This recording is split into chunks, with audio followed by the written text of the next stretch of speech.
Hoy estamos reunidos para continuar con el estudio de la palabra de Dios, y ahora que cantamos este himno, creo que lo cantábamos con el entendimiento. Decíamos: abre mis ojos. Queremos que nuestros ojos sean abiertos cada día más.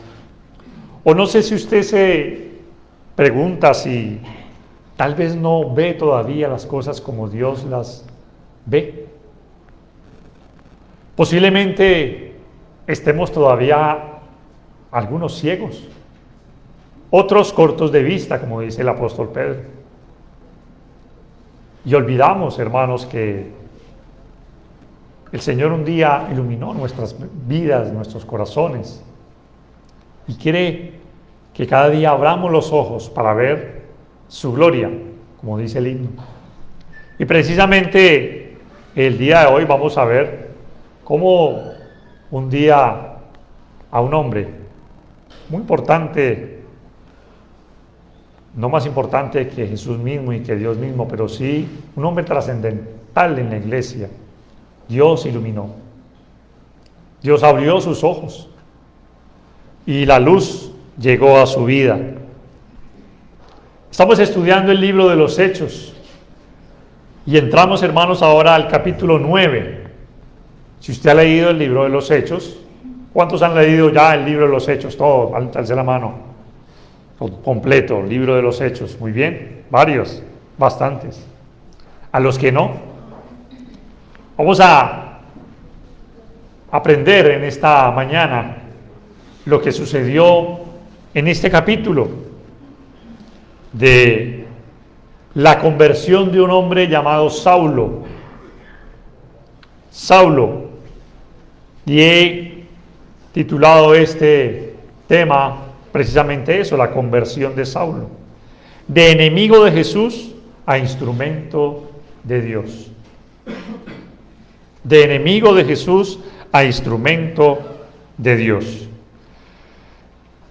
Como tenemos que tener en cuenta el contexto de lo que venimos tratando, se creía que el cristianismo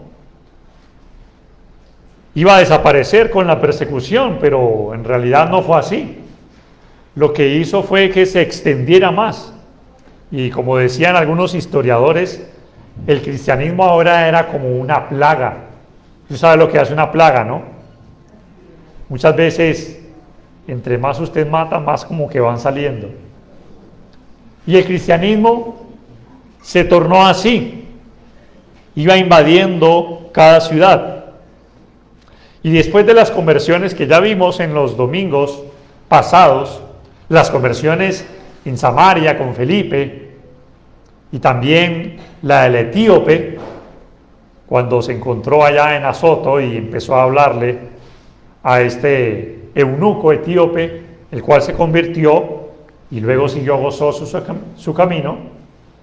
Ahora pasamos a la conversión de el famoso Saulo, llamado después Pablo, nuestro hermano y apóstol Pablo, que en primera instancia era un enemigo de Cristo. Y dice el versículo 1 que Saulo, respirando aún amenazas y muerte contra los discípulos del Señor, vino al sumo sacerdote. Respiraba amenazas, es decir, Pablo, en este caso todavía Saulo, estaba envenenado completamente su vida, su corazón lleno de odio y de prejuicio, porque estaba completamente ciego sobre lo que era el verdadero cristianismo. Y dice que respiraba. Esa palabra es interesante, ¿no? Porque el respiraba amenazas, ¿por dónde respira uno? Por la nariz, ¿no? Obvio.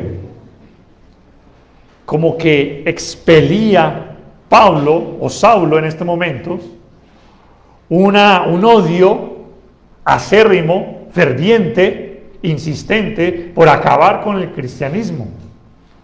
Era una plaga y él no quería que se mantuviera esta herejía Creía que Jesús simplemente era un impostor y sus seguidores también. No creía que Jesús era el Cristo, el Hijo de Dios, el Mesías. ¿Cómo era posible si la ley decía, según Deuteronomio, la ley decía, maldito todo aquel que es colgado en un madero? ¿Cierto? La ley decía eso. Y Jesús había sido colgado en un madero. Este hombre era un maldito, según Saulo. Era un hereje y un impostor al decir a sus discípulos, dice que había resucitado. No, él tenía que acabar con esta idea que se estaba levantando y que ya se estaba diseminando y extendiendo. Así que respiraba, dice el versículo, amenazas. Pero ¿quién era Saulo? ¿Quién era este hombre? Bueno, un poquito de su historia. Saulo, según lo relata la Biblia, fue o nació en la ciudad de Tarso. Ahí está el mapita donde se encontraba Tarso, una ciudad, según dice, una de las importantes ciudades de la provincia de Cilicia. Y era una colonia romana, y allí nació, por eso se llama Saulo de Tarso. Sus padres eran de la tribu de Benjamín, la misma tribu de la cual era el rey Saúl, el primer rey de Israel. Y posiblemente los padres le pusieron a Saulo por el rey Saúl, Saulo. Y ese nombre Saulo significa llamado de Dios. Ahora, en otros pasajes de la Biblia se nos nombra de que Pablo era un judío puro, era hebreo de hebreos, según nos relata el libro de Filipenses. Era hebreo de hebreos. Era de padres fariseos. Usted sabe que era un fariseo, ¿no? Una de las sectas más arraigadas, más inclinadas al cumplimiento de la ley. Era un fariseo, era hijo de fariseo, y por supuesto, Pablo también era un fariseo de los grandes fariseos. Había sido instruido en la ley del Señor. Es más, fue instruido por un catedrático de los más famosos en la historia judía, más renombrados, más importantes entre los judíos, llamado Gamaliel. Fue instruido bajo esa escuela, la escuela de Gamaliel, la escuela de este judío catedrático importantísimo. Y no era una cuestión común entre muchos judíos. Era un grupo muy selecto. Costaba mucho el ser instruido bajo las órdenes de este judío, Gamaliel. Así que Pablo no era cualquier cosa, o Saulo, estamos hablando de Saulo, ¿no? Primero, Saulo no era cualquier cosa. Poseía una gran heredad, riqueza, pero todo eso él dice, lo tomó después como basura. O sea que tenemos un hombre con mucho conocimiento de las Escrituras. Pero el hecho de que tuviera conocimiento no quiere decir de que conociera de Dios verdaderamente. Como muchos creen que el conocer mucho intelectualmente acerca de las Escrituras ya los hace conocedores de Dios automáticamente. Claro que nosotros sabemos que a través de las Escrituras conocemos a Dios, pero Saulo era uno de los que por la letra se dejaba guiar y simplemente creía que por saber mucho y por entender mucho de las Escrituras ya conocía de Dios, y en realidad no conocía a Dios, no conocía el verdadero Mesías, pero estaba a punto, obviamente, de conocerlo. Hablaba griego. Pablo hablaba griego, o Saulo, y era también un ciudadano romano, tenía la ciudadanía romana. Era y conocía. Y dice el libro de Gálatas, capítulo 1, versículo 14, que él aventajaba a muchos, ahí lo tiene en pantalla, y en el judaísmo aventajaba a muchos de mis contemporáneos en mi nación, siendo mucho más celoso de las tradiciones de mis padres.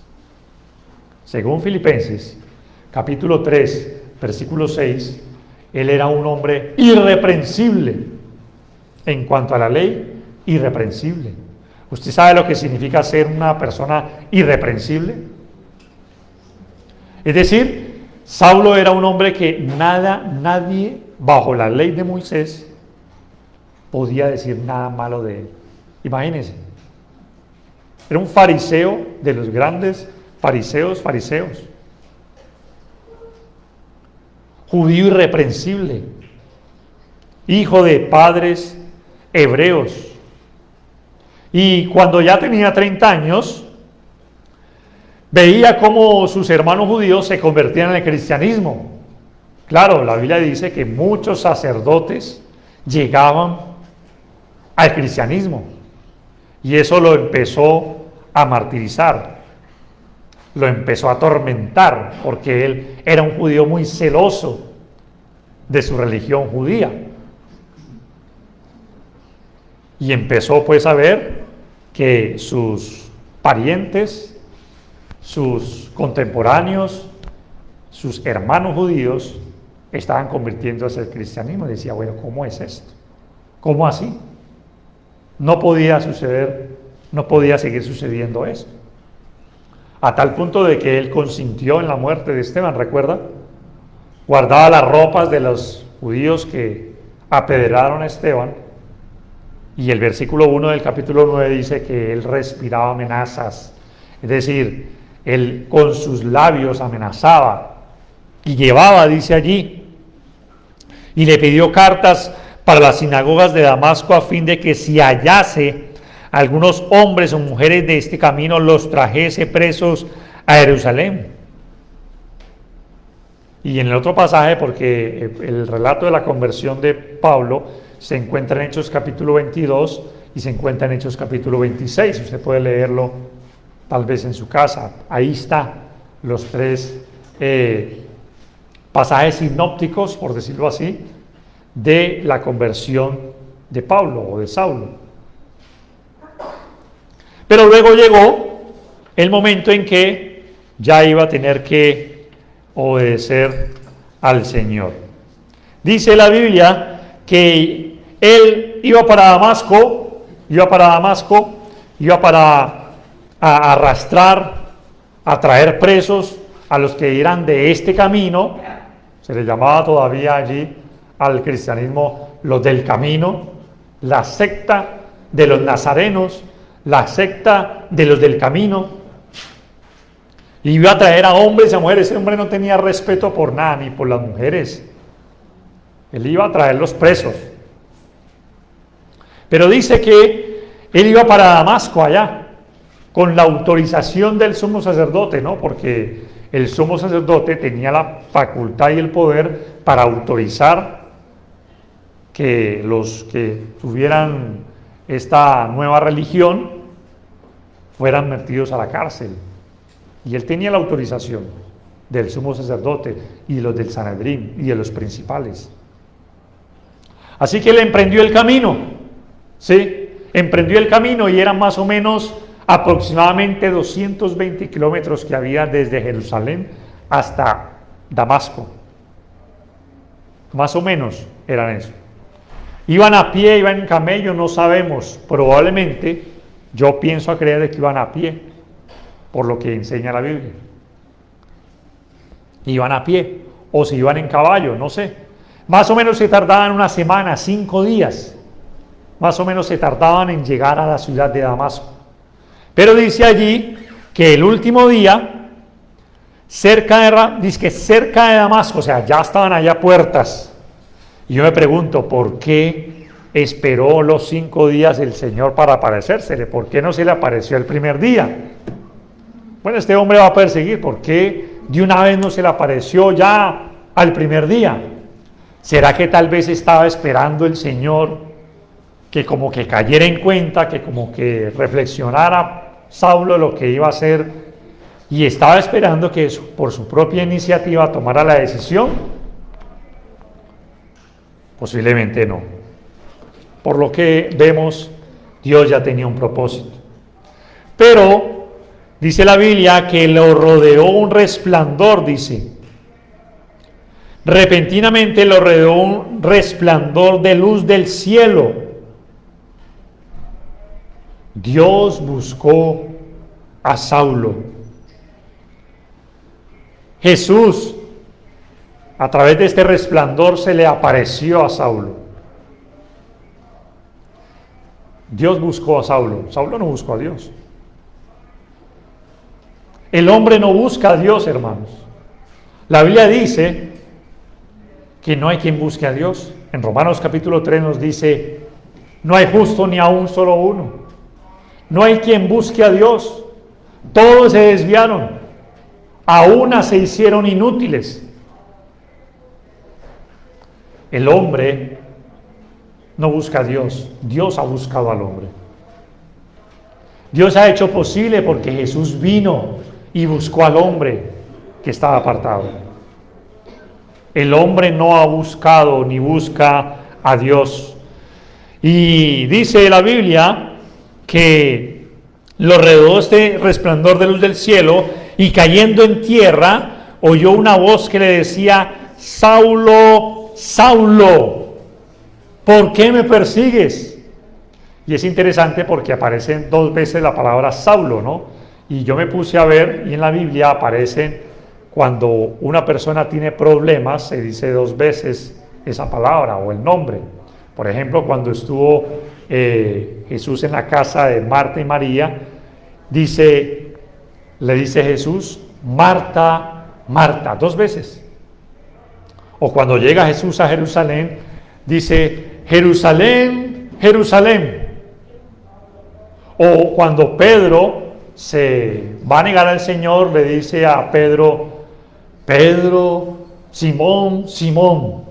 No le dice Pedro, ¿no? Sino Simón, Simón, 2 veces, ¿no? Y acá a Saulo también le dice: Saulo, Saulo, 2 veces. Como que está en problemas esa persona cuando el Señor le dice 2 veces su nombre. ¿Por qué me persigues?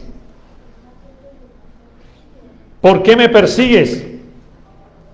Dura cosa te es dar coces contra el aguijón. El aguijón, hermanos, era un palo que las personas que llevaban bueyes tenían para no dejar que se desviara el animal, o cuando el animal era terco. Entonces era un palo puntudo con una punta de hierro que chuzaba al animal, y si el animal de pronto se quería desviar, lo que hacía el hombre era cogerlo con el aguijón y chuzarlo para que no fuera terco. Y aquí vemos, hermanos, que lo que Pablo estaba haciendo era un mal para él mismo, porque estaba actuando con terquedad ante el Señor. Y ahí vemos, hermanos, una gran lección para nosotros. Cuando nos resistimos a la voluntad de Dios, realmente, ¿quién se está haciendo daño? ¿Le estamos haciendo daño a Dios?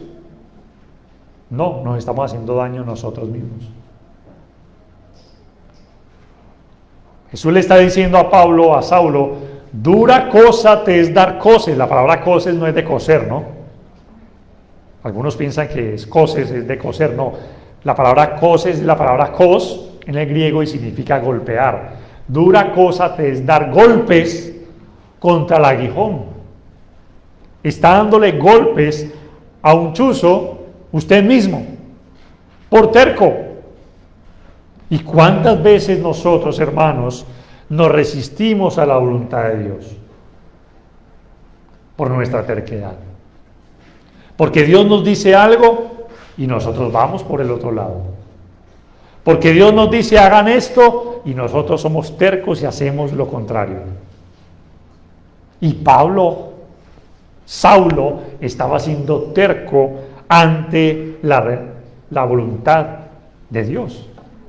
Ahora también dice El Señor le dijo: ¿por qué me persigues? En el versículo 4, ¿por qué me persigues? Ahora, Saulo estaba persiguiendo a Jesús. Jesús ya estaba en el trono, sentado a la derecha del Padre. ¿Estaba Saulo persiguiendo a Jesús? Bueno, directamente no lo estaba haciendo a él, pero sí indirectamente a Jesús. Porque él estaba persiguiendo a la iglesia. Y eso también nos está dando, hermanos, a entender que cuando nosotros maltratamos a nuestros hermanos y hermanas en Cristo, estamos maltratando a Cristo. Cuando nosotros le hacemos daño a los hermanos, y Saulo le estaba haciendo daño a la iglesia, le estamos haciendo daño a Cristo mismo. Porque Jesús dice: ¿por qué me persigues? Recuerdo también cuando el Señor dice en Mateo capítulo 25, versículo 40, en el juicio de las naciones, cuando les dice que venid benditos de mi Padre, porque tuve hambre y me diste de comer, tuve sed y me diste de beber, fui forastero y me recogiste, estuve desnudo y me vestiste, enfermo y me visitaste, en la cárcel y fuiste a visitarme. Y ellos le responderán: bueno, ¿cuándo hicimos todo esto, Señor? Y el Señor le responde: cuando tú lo hiciste a uno de mis hermanos, a mí lo hiciste. ¿Se dan cuenta? Lo que le hacemos a nuestros hermanos, se lo estamos haciendo a Cristo mismo. Cuando usted le hace daño a un hermano, cuando usted maltrata a un hermano, le está haciendo daño a Cristo. Porque Cristo habita en ese hermano y hermana. ¿Estamos de acuerdo? Entonces Saulo le dice: ¿por qué me persigues? Dura cosa te es dar golpes o coces contra el aguijón. Se hace daño. No sea terco, Saulo, se está haciendo daño usted mismo. Y en Proverbios 8:36 dice: mas el que peca contra mí defrauda su alma. Todos los que me aborrecen aman la muerte. Aman la muerte cuando nos resistimos a la voluntad de Dios. Pero qué sorpresa, hermanos. Al que decía que era un impostor, que era un hereje, que era verdadero, que estaba vivo, que era el Mesías, ahora se le está apareciendo el Señor. Saulo, que creía que este hombre, Jesús, era un impostor, ahora se le está revelando cara a cara, y lo está viendo, porque no ve que él escuchó la voz solamente, él vio al Señor, él lo vio. En los otros relatos habla de que las demás personas escucharon la voz, pero no entendían. Pablo fue el único que lo vio al Señor. No solo escuchó su voz, sino que lo vio. Vio el resplandor y la luz que brillaba, que era muy centellante, ese resplandor. Y ahí vemos también, hermanos, que Pablo estaba equivocado. Saulo estaba equivocado, hermano. Qué fatal es creer, hermanos, que estás en lo correcto cuando en realidad estás equivocado. Qué fatal es. Qué engañosa es la conciencia, como dice el Señor en Jeremías: engañoso es el corazón, más que todas las cosas, y perverso, ¿quién lo conocerá? Qué fatal es que creamos que estamos en lo correcto cuando en realidad no lo estamos. Y Saulo es un ejemplo de eso. En Hechos capítulo 26, versículo 9, ahí está, dice: yo ciertamente había creído mi deber hacer muchas cosas contra el nombre de Jesús de Nazaret. Creía en su conciencia que estaba haciendo bien, pero que en realidad estaba equivocado. Muchas veces nos pasa, ¿cierto? Creemos que estamos haciendo bien, cuando en realidad no hemos consultado con Dios y estamos equivocados. ¿No les pasa a muchos? ¿No nos pasa a muchos? Creen que están en el camino correcto, haciendo esto, tomando esta decisión, haciendo aquello, pero en realidad no están en lo correcto. ¿No han consultado con Dios? Y hermanos, nuestra conciencia no es de fiar, porque nuestra conciencia nos puede engañar, como engañó a Saulo. Él, que se creía orgullosamente irreprensible, lo leíamos ahora en Filipenses 3:6, que se creía irreprensible en cuanto a la ley, ahora se da cuenta que estaba equivocado. Y en 1 Timoteo 1:15 él se llama como el primero de los pecadores. Entonces, ¿quién eres, Señor? Ahora ya lo reconoció como Señor. Yo soy Jesús a quien tú persigues, dura cosas desde dar cosas contra el aguijón. Él, temblando y temeroso, dijo: Señor, ¿qué quieres que yo haga? Y el Señor le dijo: levántate y entra en la ciudad, y se te dirá lo que debes hacer. Y los hombres que iban con Saulo se pararon atónitos, oyendo la verdad la voz, mas sin ver a nadie. Entonces Saulo se levantó de tierra, y abriendo los ojos no veía a nadie. Así que llevándole por la mano, le metieron en Damasco, donde estuvo 3 días sin ver, y no comió ni bebió. Había entonces en Damasco un discípulo llamado Ananías, a quien el Señor dijo en visión: Ananías. Y él respondió: heme aquí, Señor. Se le apareció el Señor a Ananías. Después de que ya entró Saulo a Damasco, ciego, lo tuvieron que guiar con las manos, porque no veía nada, para recibir instrucciones. Y luego de eso, un hombre llamado Ananías, dice que le dijo el Señor en visión: Ananías. Y él respondió: heme aquí, Señor, heme aquí. Mira las instrucciones que te voy a dar. Allá dice: levántate, ve a la calle que se llama derecha y busca en casa de Judas a uno que se llama Saulo de Tarso, porque él ahí lora. Entonces uno se imagina a Ananías en esa visión con la instrucción del Señor, y le dice Dios: vaya a la calle de la derecha. Y Ananías anotó la calle de la derecha. Vaya a la casa de uno llamado Judas, la casa de Judas. A uno que se llama Saulo, a la casa. Saulo, ¿cómo así? Y él le dice: Señor, he oído muchos acerca de este hombre, cuántos males ha hecho a sus santos en Jerusalén. Como que empezó Ananías a resistirse un poco, ¿no? No quería. He escuchado de este hombre que él tiene poderes de los sumos sacerdotes, del Sanedrín y de todos los principales para venir a arrastrar a hombres y a mujeres aquí, a llevarlos a la cárcel. A lo cual el Señor le dice: no, ve, porque instrumento escogido me es este, para llevar mi nombre en presencia de los gentiles y de reyes y de los hijos de Israel.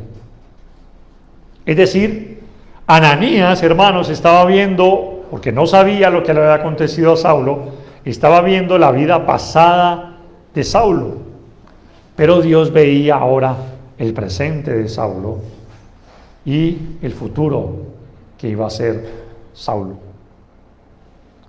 A veces, hermanos, nosotros no alcanzamos a ver lo que Dios va a hacer con alguien.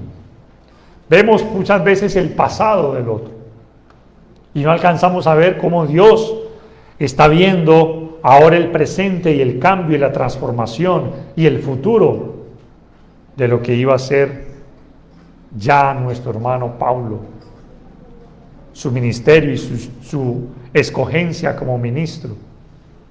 Porque Dios puede ver más allá de nuestro pasado. Y Dios puede hacer mucho más allá de lo que nosotros podríamos ver. Así que ahí vemos, hermanos, algunas lecciones que nos enseña Pablo o Saulo. Mire el versículo 6.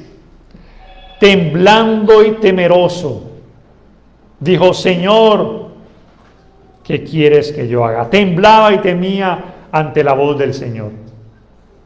Este hombre, que era un hombre orgulloso, un hombre celoso de su religión judía, ahora estaba temblando y temeroso ante la voz. En el otro pasaje, en Hechos capítulo 22, dice que él no fue rebelde ante la visión celestial. Usted lo puede leer en Hechos capítulo 22. No fue rebelde ante la visión celestial.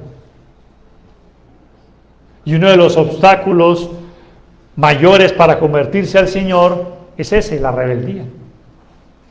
La rebeldía. Pero Pablo no titubeó a obedecer al Señor, aunque él sabía lo que le iba a costar.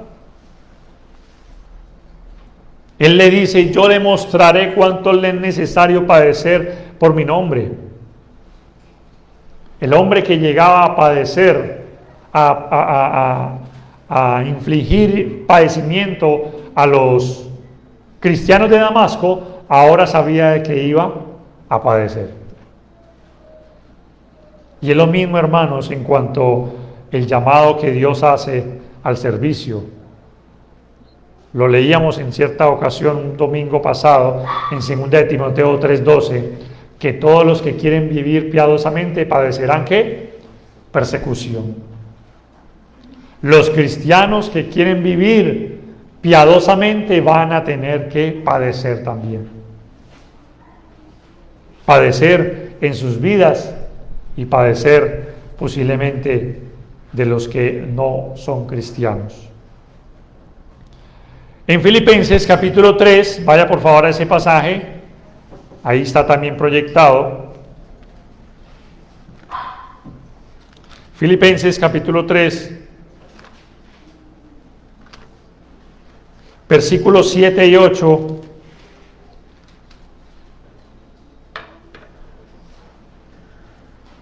Dice: pero cuantas cosas eran para mi ganancia, las he estimado como pérdida por amor de Cristo. Y ciertamente aún estimo todas las cosas como pérdida por la excelencia del conocimiento de Cristo Jesús, mi Señor, por amor del cual lo he perdido todo y lo tengo por basura para ganar a Cristo. Hermanos, ahí vemos una gran lección de Pablo, de Saulo, que fue un hombre que tenía todos los reconocimientos, toda la herencia de sus padres, todo lo que él poseía en su prestigio, en su educación, en su nombre, y todo eso él lo tiró por basura para ganar a Cristo, porque estuvo dispuesto a obedecer, porque temblaba y temía y porque se humilló y tuvo una actitud de renuncia ante el arrepentimiento que ahora sentía. Sentía que ya ahora no podía seguir haciendo lo que él creía que era correcto. Y la palabra y la frase que se dice mucho es la frase: Señor, ¿qué quieres que yo haga? ¿Qué quieres que yo haga? El versículo 6. ¿Qué quieres que yo haga? Y esa frase, hermanos, ¿qué quieres que yo haga? Es una palabra que nos está indicando: renuncio a mi voluntad y acepto tu señorío. ¿No dice eso el Padre nuestro, no? Hágase, ¿qué? Tu voluntad. Como la haces en los cielos, hazla también aquí, en la tierra. Pero hacemos caso omiso de esa frase, porque estamos siempre queriendo hacer nuestra voluntad, lo que a nosotros nos parece bien, lo que nosotros opinamos en cuanto a la obediencia a Dios, lo que a nosotros nos parece en cuanto a lo que es correcto, y no el que quieres que yo haga. Esa frase, hermanos, nos está indicando renuncia, humillación, humildad. ¿Qué quieres que yo haga? ¿Qué tanto en usted, en mí, está esa frase? Viviendo esa frase en nuestras vidas. Porque vemos en Pablo, hermanos, que él dice que entró a la ciudad de Damasco, quedó ciego y no comió ni bebió durante 3 días.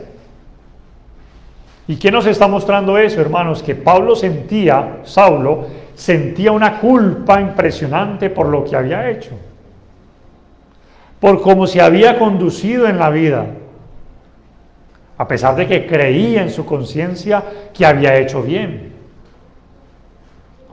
Pero el solo hecho de no comer y no beber, de guardar ayuno, de orar, ya nos está indicando un arrepentimiento de parte de nuestro hermano Pablo. Ya nos está indicando de que él lo agolpaba y sentía que no era ni capaz de comer porque se sentía destrozado por dentro por lo que en su vida había hecho. Cómo había maltratado a cristianos, cómo había consentido en la muerte de muchos, cómo los obligaba a blasfemar, cómo arrastraba a hombres y a mujeres. Y ahora era un hombre arrepentido. Arrepentido. ¿Qué sentimos nosotros, hermanos, cuando hemos pecado? ¿Tristeza? ¿Qué sentimos nosotros cuando hemos hecho algo malo ante el Señor? ¿Culpa? Porque a Saulo lo agolpaba, lo presionaba la culpa y sentía que ya no podía seguir en la misma manera.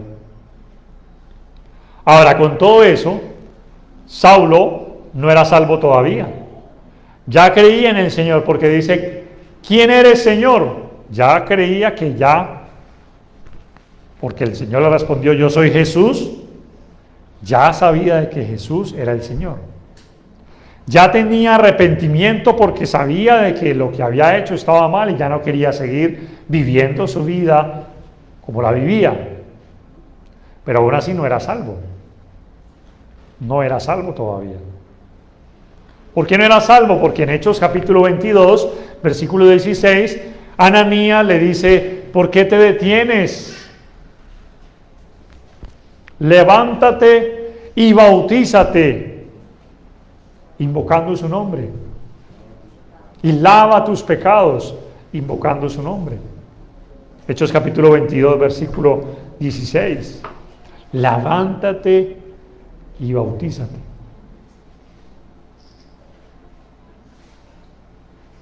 Para que tus pecados sean perdonados.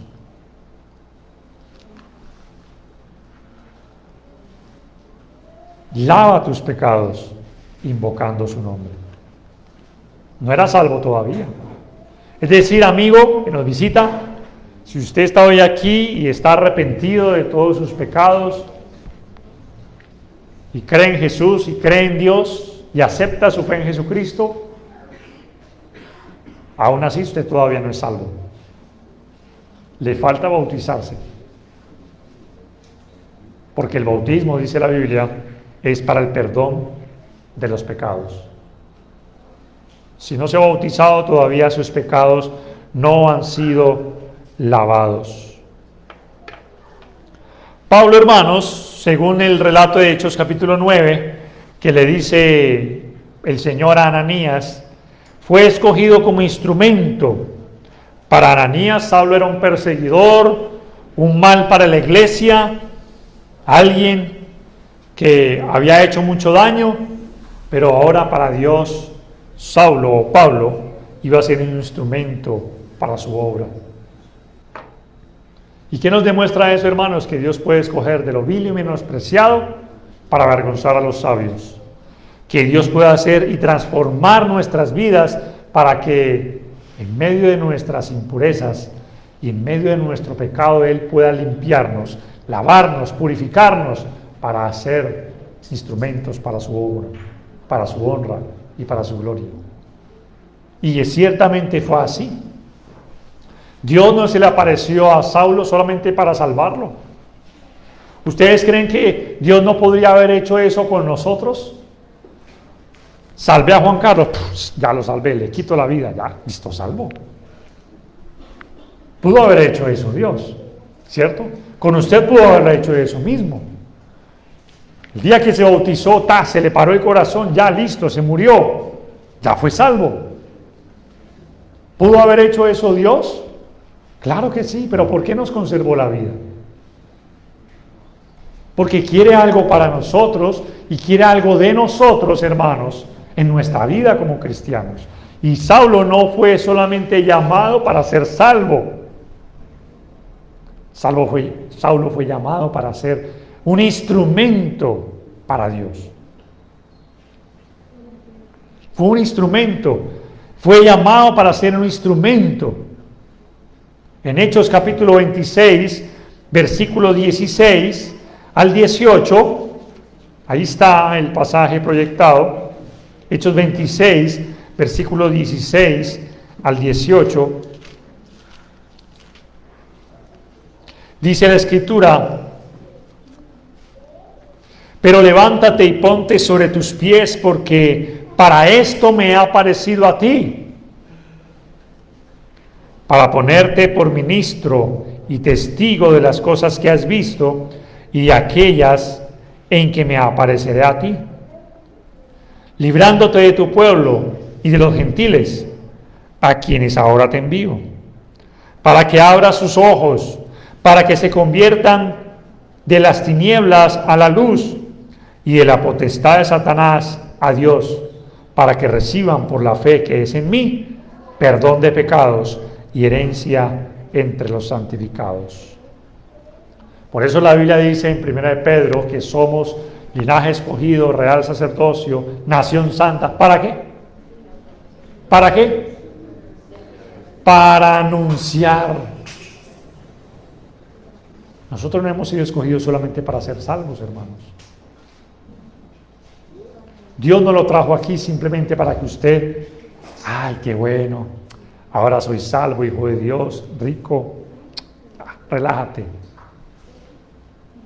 Gloria a Dios porque somos salvos. Pero Dios no nos ha llamado simplemente para eso, sino para que anunciemos las virtudes. Y ese fue Pablo, ese fue Saulo, hermanos. Ese fue el hombre que escogió Dios de lo vil y menospreciado. Un hombre que asesinaba, que estaba de acuerdo con la matanza de cristianos, que los perseguía, que los echaba a la cárcel. Fue escogido para anunciar las virtudes. Dios, hermanos, nos ha escogido a nosotros, no para que simplemente seamos nosotros salvos, sino para que seamos instrumentos en las manos de Él y podamos salvar a otros como lo hizo Pablo. Y Él lo dice en Hechos 20:24, de ninguna cosa hago caso, ni estimo preciosa mi vida para mí mismo, con tal que acabe mi carrera con gozo y el ministerio que recibí del Señor Jesús, para dar testimonio del Evangelio de la gracia de Dios.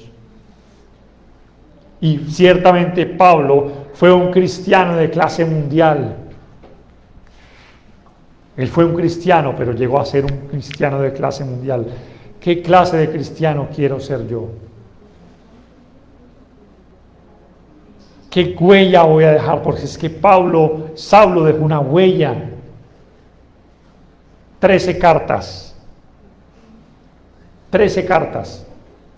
El 48% del Nuevo Testamento fue escrito por Pablo. Casi la mitad. Casi la mitad del Nuevo Testamento. Iglesias que estableció en diferentes regiones de Europa, de Asia Menor y de la parte de la tierra de Israel, que estableció, que edificó. Hermanos, ¿qué clase de cristiano yo voy a ser? ¿Y saben por qué, hermanos? Porque la conversión de Pablo fue una verdadera conversión tan enorme, tan maravillosa, tan grande, que Pablo dice en otros pasajes de las cartas que leemos de él, ya no se interesaba por él mismo, le interesaban los demás. Le importaba el reino de los cielos, le importaba lo que Dios le importa. ¿A usted le importa lo que le importa a Dios? ¿Usted se interesa por lo que a Dios le interesa? ¿Qué clase de cristiano yo voy a ser? Porque Pablo no buscaba sus propios intereses, porque él dejó pensar en sí mismo y pensó en los demás, porque Pablo fue un cristiano convertido, comprometido. ¿Qué necesitamos nosotros, hermanos? Apasionarnos como Pablo se apasionó. Yo no digo que usted va a hacer el mismo ministerio de Pablo y usted va a ir ahora a todos los países, pero en nuestras vidas tenemos un lugar donde cumplir nuestro ministerio, una familia, unos vecinos, unos compañeros,